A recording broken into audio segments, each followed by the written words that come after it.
talk about, discuss, and learn with you about the brain.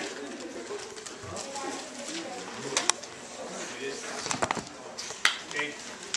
I'll take you through the four major parts of the brain. The cerebrum. The cerebrum is what everybody pictures in their head as the brain. Frontal lobe, occipital lobe, temporal lobe, and so forth. That's the brain. These other parts play a large role in how we process stimulus. So just write brainstem for right now.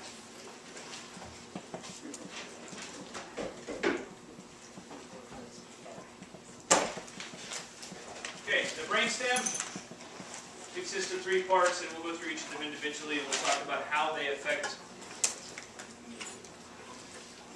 neurologic processes.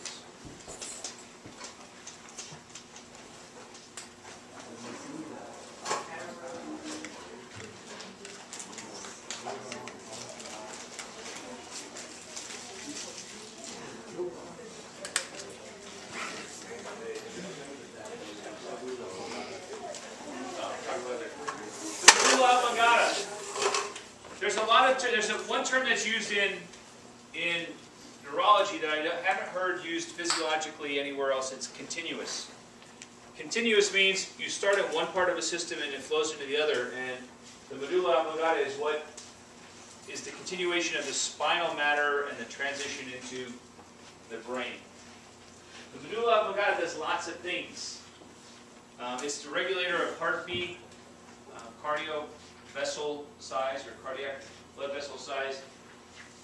Your ability to breathe and control it is controlled by your medulla oblongata. Swallowing, coughing, vomiting, and hiccuping. And if you think about these, are these in relation to all the animals on the planet of the earth? Let's talk mammals, or even talk fish.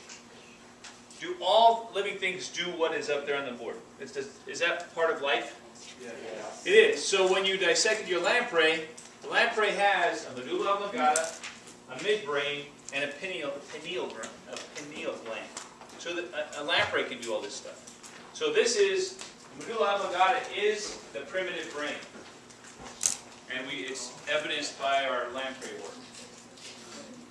You ever hear the people that there's a condition where you can't stop hiccuping? No. But it probably has something to do with the wiring or the processing of the medulla oblongata. It's such a fun word. Now you know what it does.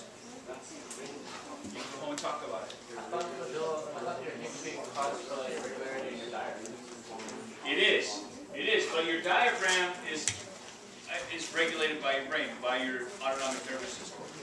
So you swallowed something, or you took a deep breath, or you were scared, or so whatever caused your hiccuping caused an imbalance in the medulla oblongata and the smooth muscle that's causing you to hiccup.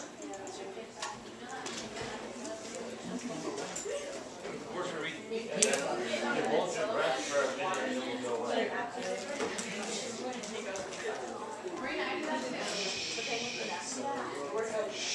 Listen, if you're going to sit here and not do anything, do it quietly.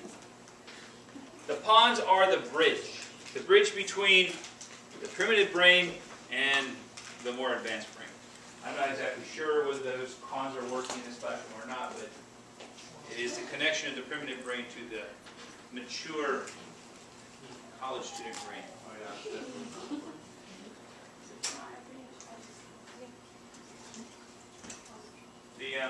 You guys got that? So it's the bridge. It makes the connection between the primitive brain and... All 8 parts of that thing were the... No. We'll go over all those with different pictures. The midbrain is the conductor. So you have your spine, you have your part of your central nervous system, which is your spinal cord, picking up all of the sensory information. It's being bridged from the primitive brain to the larger part of the brain, and the diencephalon, and it's going to start processing and sending signals where they're supposed to go. Because different parts of the brain control different reflexes, different processes. Yeah. So if like somebody's walked in here, it's like what I saw you, bro.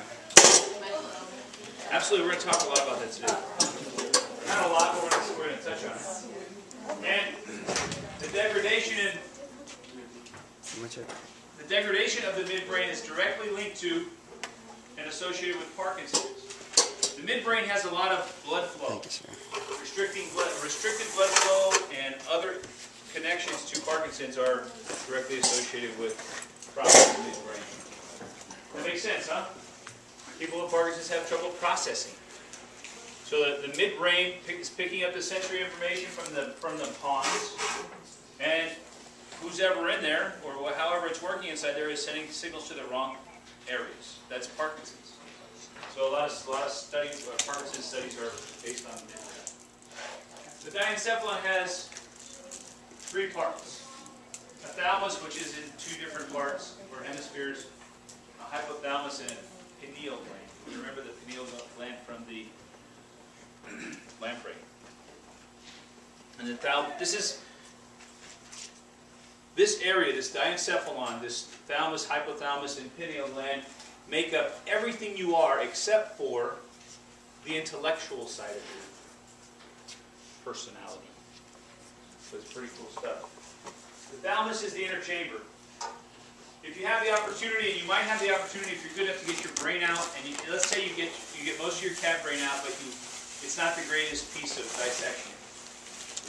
You will be able to, you probably have a big enough brain to make the dissection. And if you look at the thalamus, it looks like a brain within a brain. It has a right and left hemisphere, just like the outer portion of our brain. And the thalamus is a relay station for senses. So the primitive brain connects through the pons, and the thalamus, it is directed to the proper side. And each thalamus will distribute the sensory information, I guess, as it's biochemically programmed to do. Awareness. You walk into a room and you see somebody you don't like. I can only think of one person I really don't like. No. Melvin makes sense. No, I'm not going to tell you who it is anyway. But when I see this person, no matter how much I try, I get defensive and irritated. Oh, shut up. There's nobody in this classroom. It's the next period. No, it's not a kid. I've never felt that way. But it's that the primitive awareness that you have, like if you walked up and saw a rattlesnake and you became aware of it. This is the area, the region of your brain. So we're still talking about primitive cognition or reflexes or whatever. And it's also the regulator of your autonomic nervous system. So when I see somebody that I don't like, and I want to go the other way or something, your heart rate can go up. Or the opposite is true too. If you see something that you like or experience some pleasure, then of course it still plays a role in that.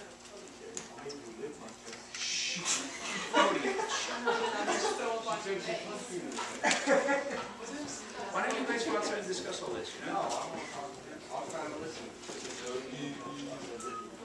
I'm totally serious, Corey. Let me get through this. Do all the stuff you want later. Okay? The hypothalamus, hypo meaning on top of the thalamus, is the thalamus is deciding what to do with the autonomic nervous system, and the hypothalamus is really truly the coordinator. A problem here can cause lots of different issues. The hypothalamus also controls smooth